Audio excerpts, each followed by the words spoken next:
वालेकुम। आज हमारा टॉपिक है kinetic molecular theory of gases KMT, a set of postulates that describe the nature and behavior of ideal gas is called kinetic molecular theory of gases।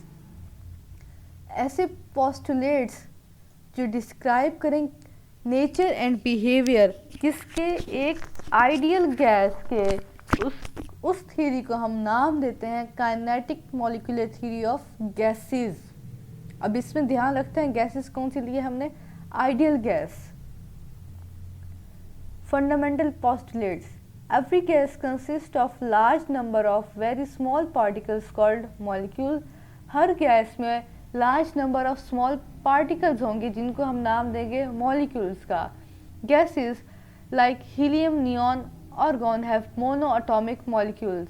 अब ये क्या है, mono atomic molecules हैं, इनमें एक एटम है।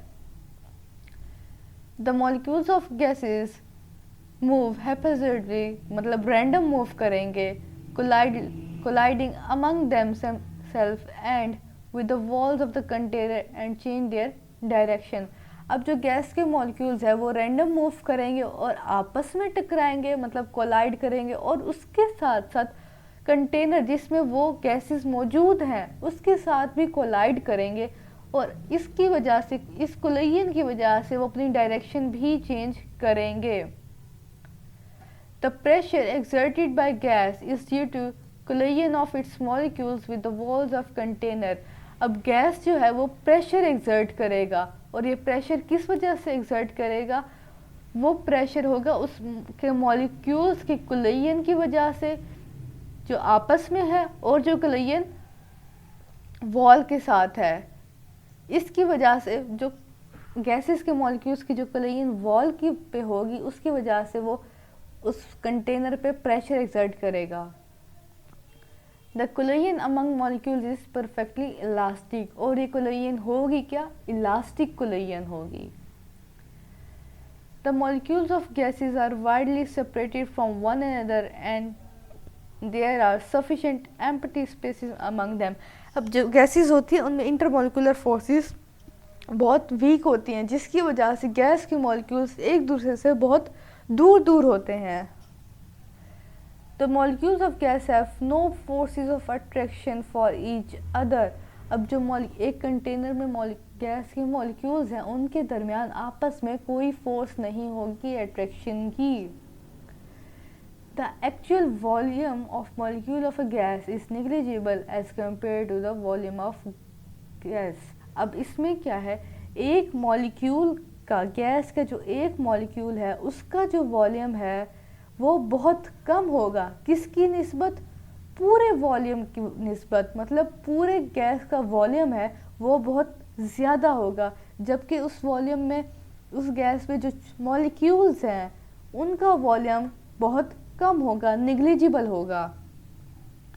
The motion imparted to the molecules by gravity is negligible.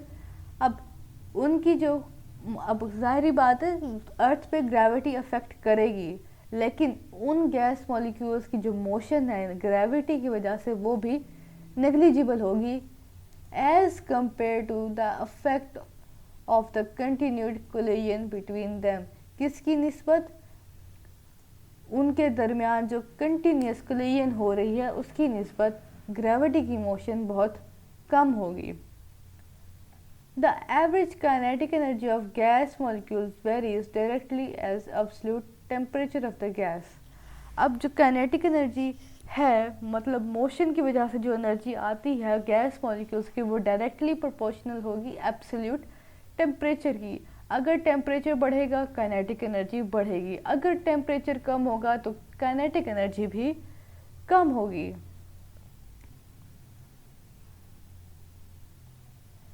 आगे है Clausius kinetic equation. On the basis of kinetic molecular theory, R.G. Caelius deduced an expression for the pressure of ideal gas। अब इसने किसके लिए expression निकाला, pressure of ideal gas. इसमें ध्यान रखते हैं हम आइडियल गैस यूज कर रहे हैं। Actually pressure on the walls of the vessel is due to collision। अब हमने ऊपर पढ़ा है कि जो प्रेशर होता है वो कोलिजन की वजह से होता है, किसके दरमियान, गैस और वॉल्स के दरमियान। Whenever the molecule move, they collide among themselves and with the walls of the container. अब मॉलिक्यूल्स जब भी मूव करेंगे वो आपस में भी टकराएंगे, वो वॉल के साथ भी टकराएंगे। Due to these collision a force is exerted on the walls of the container. अब इन कोलिजन की वजह से कंटेनर की जो वॉल है उस पर फोर्स एक्सर्ट होगी। This force is when divided by area of the vessel give force per unit वो एरिया। अब इस फोर्स को हमने डिवाइड किया उस कंटेनर के एरिया से, तो ये बना force per unit area which is called pressure. ये हो गया प्रेशर का फार्मूला, मतलब P is equal to F/A। In this way final form of kinetic energy kinetic equation is as follows. अब ये है इसकी equation, PV is equal to 1/3 mNc²। अब यहाँ P क्या है, प्रेशर, V क्या है, वॉल्यूम, M क्या है, mass of one molecule of a gas. Total gas का मास नहीं है, ये एक मॉलिक्यूल की मास है। N क्या है, number of molecules of gas. अब टोटल नंबर कितने हैं उसको N से शो किया गया है। और C² क्या है, मीन स्क्वायर वेलोसिटी। अब ये मीन स्क्वायर वेलोसिटी है क्या, आप बाकी तो हमें पता है वो क्या है, लेकिन मीन स्क्वायर वेलोसिटी क्या है। All the molecules of gas under the given condition don't have the same velocities. अब एक कंटेनर है उसमें बहुत सारे मॉलिक्यूल्स है गैस की, लाइक कंडीशन सेम है, लेकिन कंडीशन सेम होने के बावजूद भी उनकी जो वेलोसिटी है वो सेम नहीं होगी। किसी की ज़्यादा होगी, किसी की कम होगी। वो उनके एनर्जीज पर डिपेंड करता है, उनके टेम्परेचर पर डिपेंड करता है कि उनकी वेलोसिटी क्या होगी। Rather different velocities are distributed among the molecules. अब हर मॉलिक्यूल की अपनी अपनी वेलोसिटी होगी। It is explained in Maxwell law of distribution of velocity. अब इस वेलोसिटी की डिस्ट्रीब्यूशन को किसने एक्सप्लेन किया, मैक्सवेल ने। पहले किसने क्या हुआ था, प्रेशर को क्लॉजेस ने एक्सप्लेन किया था, मैक्सवेल ने क्या किया, distribution of velocities. If there are n1 molecules with velocity c1 and n2 with c2 and so on, then तो टोटल मीन स्क्वायर क्या निकलेगी, c1 का square plus c2 square plus c3 square and so on divided by n1 plus n2 plus n3।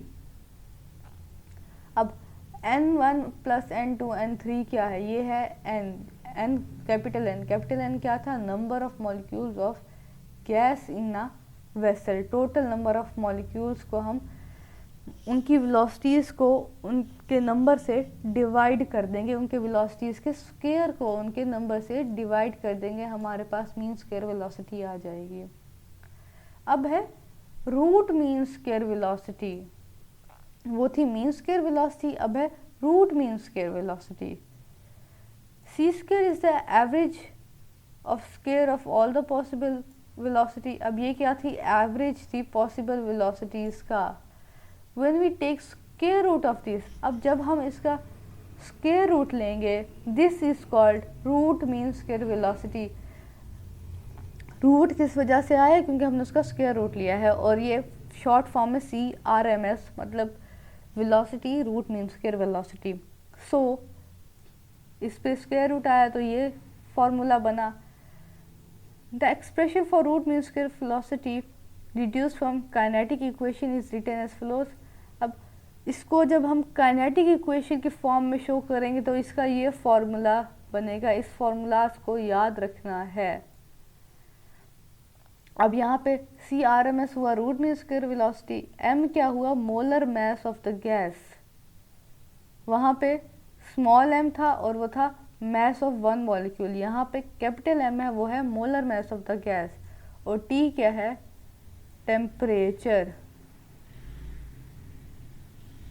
अब conclusion क्या है इसका, the above equation is the quantitative relationship. कौन सा रिलेशनशिप है, क्वांटिटेटिव।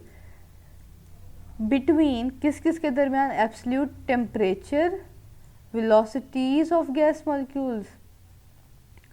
अब वेलोसिटी और एब्सोल्यूट टेम्परेचर के दरमियान क्वांटिटेटिव रिलेशनशिप है गैस का, जबकि आर जो है वो कांस्टेंट रहता है। जनरल गैस इक्वेशन का ये कांस्टेंट है। According to this equation, higher the temperature of the gas greater the velocities. अब अगर हम देखें तो रूट में इसके वेलोसिटी और टेम्परेचर एक दूसरे के डायरेक्टली प्रोपोर्शनल है।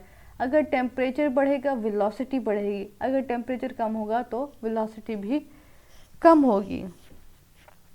तो ये था आपका आज का लेक्चर। फिर आगे हम इंशाल्लाह इसका अफेक्ट गैस के लॉस पे पढ़ेंगे। अपनी अटेंडेंस ज़रूर लगाइएगा। अल्लाह हाफिज़।